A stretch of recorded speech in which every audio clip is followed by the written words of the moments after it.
l'une des premières choses que nous devons faire, que j'inviterai la classe politique à faire, c'est de réfléchir sur ce mode d'élection des gouverneurs de province et des sénateurs. C'est ce mode d'élection qui est à la base de la corruption.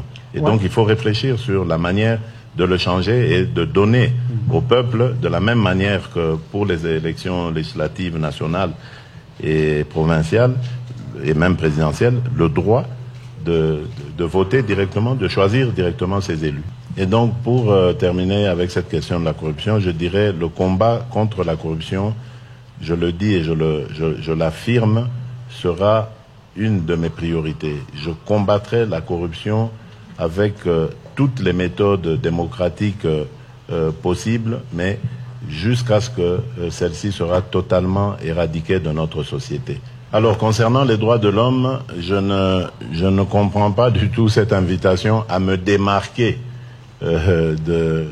du pouvoir de Kabila, parce que le pouvoir de Kabila a fait son temps.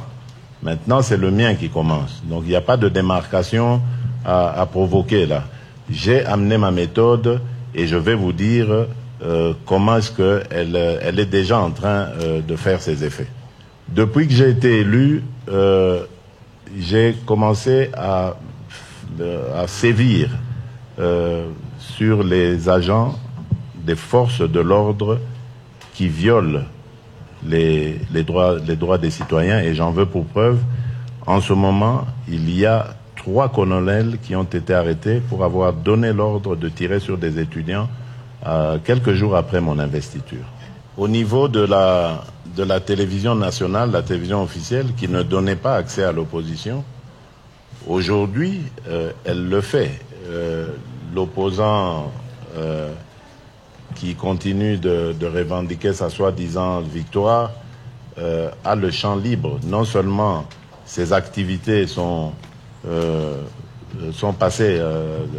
passent dans les médias sans censure, mais en plus, lui-même a la liberté de circuler et de tenir ses réunions publiques sans aucune entrave des forces de l'ordre, comme on pouvait le constater il y a encore quelques semaines. Dans les jours qui viennent, je peux vous dire que tous les prisonniers politiques seront libérés selon évidemment leur cas, parce qu'il y en a qui peuvent bénéficier de la grâce présidentielle immédiatement, d'autres, rien qu'avec leur procédure, elle peut être levée et leur obtenir la libération. En tout cas, ce qui est certain, c'est que tous les prisonniers qui sont retenus pour des raisons politiques dans les prisons du pays seront libérés dans les jours prochains. En ce qui concerne l'ANR, l'Agence nationale du renseignement, qui était la police politique depuis toutes ces années, depuis notre indépendance, la police politique du pouvoir, va être requinquée. On va lui redonner un autre visage plus humain.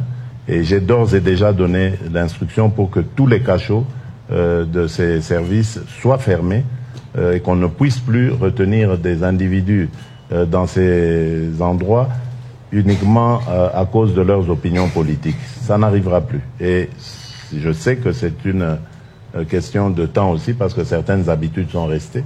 Mais croyez-moi, avant la fin de mon mandat, on ne parlera plus d'arrestation arbitraire en République démocratique du Congo. Merci beaucoup. Thank you very much. I know you got more questions, but trust me, the answers speak volume.